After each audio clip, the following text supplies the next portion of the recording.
నమస్తే, welcome to our channel. నేను ప్రియాంకర. TDP తెలంగాణలో లేకుండా చేయాలని, వేర్లతో సైతం పికిలించి పడేయాలని బీఆర్ఎస్ పార్టీ కంకణం కట్టుకుని అదే దిశగా అడుగులు వేయడం, దుష్ప్రచారాలు చేయడం అన్ని చూస్తూ వచ్చారు. ఈ నేపథ్యంలో చంద్రబాబు నాయుడు గారు గతంలో చెప్పారు, మళ్ళీ టీడీపీని తెలంగాణలో పుంజుకునేలా చేస్తాము, పూర్వ వైభవం తీసుకొస్తాము అని చెప్పేసి. అయితే ఎప్పుడెప్పుడా అని చూస్తున్న తరుణంలో రేవంత్ రెడ్డి గారు స్వయంగా టీడీపీని ఆహ్వానించినట్లు మనకు సమాచారం అందుతుంది. ఎందుకంటే గతంలో కూడా కాంగ్రెస్ గెలిచింది అంటే ఇటు టీడీపీ ఓట్ల వల్లే గెలిచింది అని అందరికీ తెలిసిన అంశం. మరి ఇప్పుడు కార్పొరేషన్ ఎన్నికలు వస్తున్న నేపథ్యంలో టీడీపీకి కూడా ప్రాముఖ్యత దొరికింది అని చెప్పేసి వార్తలు వస్తున్నాయి. మరి ఈ నేపథ్యంలో ఇప్పుడు టీడీపీ తిరిగి తెలంగాణ పుంజుకునే అవకాశం ఉందా, ఎంతవరకు ఉంది అనేది తెలుసుకుందాం. మనతో మాట్లాడడానికి ప్రముఖ పొలిటికల్ అనలిస్ట్ అప్పసాని రాజేష్ గారు ఉన్నారు. ఆయన అడిగి తెలుసుకుందాం. నమస్కారం సార్. నమస్కారం. ఒకప్పుడు అంటే తెలంగాణలో టీడీపీ అంటే తెలంగాణకి ద్రోహి, ఇది ఉండకూడదు, తోలేయాలని చెప్పేసి బీఆర్ఎస్ పార్టీ కంకణం కట్టుకుని గత 10 ఏళ్లలో ఇదే ప్రచారం చేశారు. అలానే ఎన్నికల్లో గెలుస్తూ వచ్చారు. లాస్ట్ టైం కాంగ్రెస్ గెలిచింది అనడానికి కూడా ఇటు టీడీపీ మద్దతుదారులు ఓట్లు వేయడం వల్లే గెలిచింది అనేది కూడా అందరికీ తెలిసిన అంశం. ఇప్పుడు మళ్ళీ పుంజుకోవడానికి స్వయంగా రేవంత్ రెడ్డి గారే ఆహ్వానించారు. ఏదైతే ధర్మిల్లా కార్పొరేషన్ ఎలక్షన్స్ వస్తున్నాయో దీనికి సంబంధించి అంటే ఇప్పుడు తెలంగాణలో మళ్ళీ టీడీపీ పుంజుకోవడానికి అవకాశం దొరికింది అనుకోవచ్చు. అంటే ఇంకా పుంజుకుంటది అనుకోవచ్చా మనం? ఇక్కడ ఒకటి, తెలుగుదేశం పార్టీ తెలంగాణ ప్రాంతంలో మళ్ళీ క్రియాశీలకంగా కావటానికి కాంగ్రెస్ పార్టీకి చెందిన రేవంత్ రెడ్డి గారు ఆహ్వానించాల్సిన అవసరం లేదు. ఓకే, రేవంత్ రెడ్డి గారు ఆయన రాజకీయ ప్రాధాన్యతలు ఎలా ఉన్నా తెలుగుదేశం పార్టీ తన పార్టీ శ్రేణుల అభీష్టం మేరకు తాను నిర్ణయం తీసుకుంటుంది. నాకున్న సమాచారం మేరకు తెలుగుదేశం పార్టీ నాయకత్వ పరంగా తెలంగాణలో నాయకత్వ సంక్షోభాన్ని ఎదుర్కొంటున్న అప్పటి నుంచి ఇప్పటి వరకు తెలుగుదేశం పార్టీకే కట్టుబడి ఉన్న, తెలుగుదేశం పార్టీ జెండా మళ్ళీ తిరిగి పునర్వైభవం పొందాలని ఆశిస్తున్నా, ఆకాంక్షిస్తున్న వేలాది మంది కార్యకర్తలు నేను ప్రత్యక్షంగా కలుసున్నా. వేలాది మంది కార్యకర్తలు నేను ప్రత్యక్షంగా కలుసున్నా గత కొన్నేళ్లుగా. ఇటువంటి నేపథ్యంలో ఎప్పుడు చంద్రబాబు నాయుడు గారు పార్టీని ఇక్కడ మళ్ళీ తిరిగి క్రియాశీలకంగా చేయబోతా ఉన్నారు, ఎప్పుడు ఒక సమర్థమైన నాయకత్వాన్ని ఎంపిక చేయబోతా ఉన్నారు, ఎప్పుడు రాబోయే స్థానిక సంస్థల ఎన్నికల లేదు ఆ తర్వాత వచ్చే అసెంబ్లీ పార్లమెంట్ ఎన్నికల నాటికి పార్టీని ఎప్పుడు సమాయత్తం చేయబోతున్నారు అని చెప్పని ఆశతో అప్పటి నుంచి ఇప్పటికీ ఆ పార్టీకే కట్టుబడి ఉన్న శ్రేణులు ఎదురు చూస్తూ ఉన్నారు. ఇక్కడ గమనించుకోవాల్సింది ఒకటి ఉంది, బీఆర్ఎస్ పార్టీ వైఖరి. తెలుగుదేశం పార్టీ క్రియాశీలకం కావటాన్ని జీర్ణించుకోలేకపోవడం అనేది బీఆర్ఎస్ పార్టీ సహజ శైలి.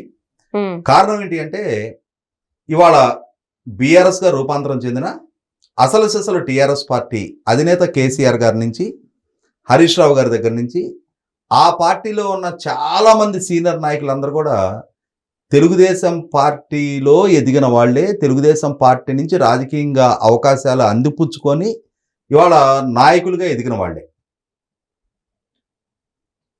అంటే తెలంగాణ ఉద్యమ సందర్భంగా ఒక ఎమోషనల్ తోటి టీఆర్ఎస్ పార్టీ తన ప్రస్థానాన్ని కొనసాగించగలిగింది. కానీ ఒక రాజకీయ పార్టీగా పూర్తి స్థాయి ఒక యంత్రాంగాన్ని సమకూర్చునే క్రమంలో 2014లో తనకి అధికారం దక్కిన తర్వాత అప్పటికి క్యాడర్ పరంగా బలంగా ఉన్న తెలుగుదేశం పార్టీ మీద టీఆర్ఎస్ పార్టీ కనుబడింది. తెలుగుదేశం నాయకత్వాన్ని నిర్వీర్యం చేస్తే, తెలుగుదేశం పార్టీని ఇక్కడ కనుమరుగు చేస్తే, తెలుగుదేశం శ్రేణులకి నేనే ఒక ప్రత్యామ్నాయంగా కనిపిస్తా కదా, తెలుగుదేశం ద్వితీయ శ్రేణి నాయకులందరూ కూడా నా పార్టీలోనే ఉన్నారు కాబట్టి ఒక కంపల్సరీ ప్రత్యామ్నాయంగా నేనే ఉంటా కాబట్టి తెలుగుదేశం అనే దాన్ని ఇక్కడ కనుమరుగు చేద్దామనే ఒక ప్రయత్నం టీఆర్ఎస్ పార్టీ వైపు నుంచి చాలా తీవ్రంగా చేశారు. దాని పర్యవసానం తెలుగుదేశం పార్టీ కూడా విక్టింగా మారింది వాస్తవం. ఇటువంటి పరిస్థితిలో మళ్ళీ తిరిగి తెలుగుదేశం పార్టీని క్రియాశీలకం చేయాలి అని చెప్పని తెలుగుదేశం పార్టీ సంకల్పిస్తున్న దాన్ని జీర్ణించుకోలేక ఈరోజు నమస్తే తెలంగాణలో కూడా 2 కళ్ళ బాబు మళ్ళీ తెలంగాణలో జనసేన బీజేపీ తను కూటమిగా ఇక్కడ అడుగు పెట్టాలని చెప్పని చూస్తున్నాడు అని చెప్పని అదేదో నేరం ఘోరం అన్నట్టుగా వాళ్ళు ఒక బ్యానర్ ఐటమ్ రాశారు. అంటే టీఆర్ఎస్ పార్టీని జాతీయ స్థాయిలో భారతీయ జనతా పార్టీకి మేమే ప్రత్యామ్నాయం అని చెప్పని బీఆర్ఎస్ పార్టీగా రూపాంతరం చేసి ఆంధ్రప్రదేశ్ రాష్ట్రంలో ఒక శాఖ, ఒరిస్సా రాష్ట్రంలో ఒక శాఖ, మధ్యప్రదేశ్ రాష్ట్రంలో ఒక శాఖ, మహారాష్ట్రలో ఒక శాఖ, ఆఖరికి బీహార్లో అక్కడ మాజీ సైనికులకి సహాయం పేరిట కేసీఆర్ గారు పర్యటించి, పంజాబ్లో రైతులకి సహాయం పేరిట అక్కడికి పర్యటించి, అక్కడ నాయకులతోటి ఈయన సమావేశాలు ఏర్పాటు చేసి తన టీఆర్ఎస్ని బీఆర్ఎస్గా రూపాంతరం చెందించే క్రమంలో పంజాబు, బీహారు, మహారాష్ట్ర, కర్ణాటక రాష్ట్రాల నుంచి నాయకుల్ని ఇక్కడికి ఆహ్వానించి, ఢిల్లీ ముఖ్యమంత్రిగా ఉన్న కేజ్రీవాల్ గారిని కూడా ఇక్కడికి ఆహ్వానించి, అంటే తాను జాతీయ స్థాయిలో రాజకీయాల్లో తాను పాల్గొనొచ్చా? కానీ తెలుగుదేశం పార్టీ హైదరాబాద్లో పుట్టిన టీఆర్ఎస్ పార్టీకి అన్ని రాష్ట్రాల్లో శాఖలు ఏర్పాటు చేసుకొని అన్ని రాష్ట్రాల్లో రాజకీయ కార్యకలాపాలు నిర్వహించుకునే స్వేచ్ఛ ఉంటుందా? అదే హైదరాబాద్ మీద తనకన్నా ముందు పుట్టిన తెలుగుదేశం పార్టీ, తనకన్నా ముందు ఈ ప్రాంతాన్ని పరిపాలించిన తెలుగుదేశం పార్టీ, తనకి కూడా రాజకీయ అవకాశాలు కల్పించిన తెలుగుదేశం పార్టీ మాత్రం ఇక్కడ క్రియాశీలకంగా మారటాన్ని టీఆర్ఎస్ జీర్ణించుకోలేట్లేదా? లేదు కేసీఆర్ గారు జీర్ణించుకోవట్లేదా?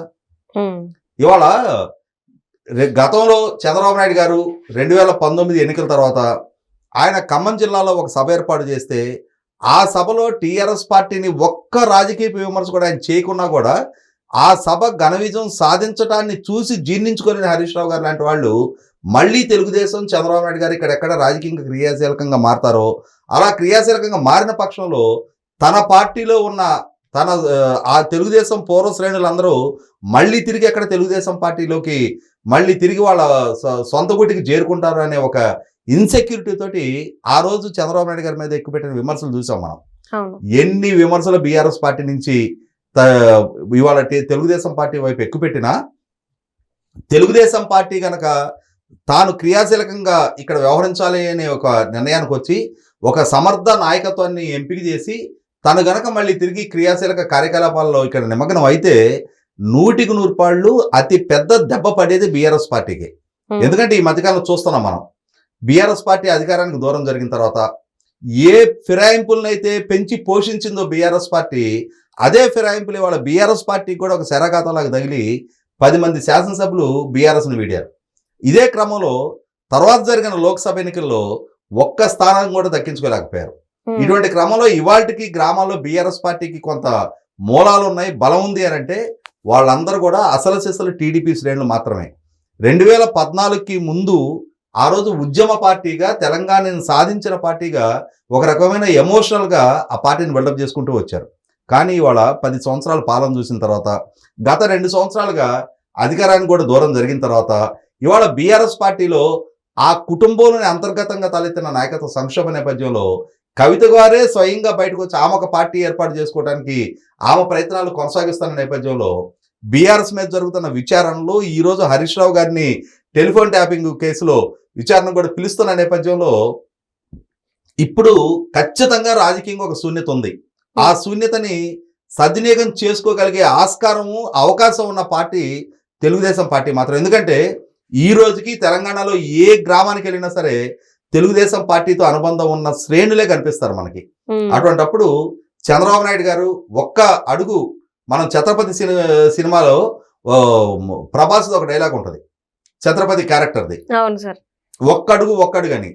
ఆ ఒక్కడుగు సాహసించి చంద్రబాబు నాయుడు గారు ఒక నిర్ణయం తీసుకొని ఒక సమర్థ నాయకత్వాన్ని ఎంపిక చేసి వాళ్ళకి బాధ్యతలు అప్పచెప్పి తన అండదండలు వాళ్ళు కనుక అందించిన పక్షంలో 100కి 100 పాళ్ళు తెలంగాణ ప్రాంతంలో తెలుగుదేశం పార్టీ తన పునర్వైభవాన్ని సంతరించుకుంటుంది.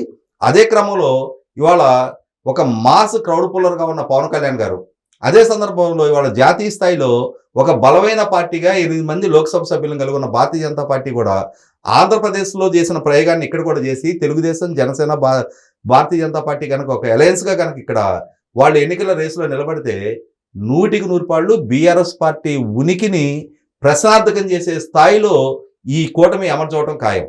Right. Thank you so much sir.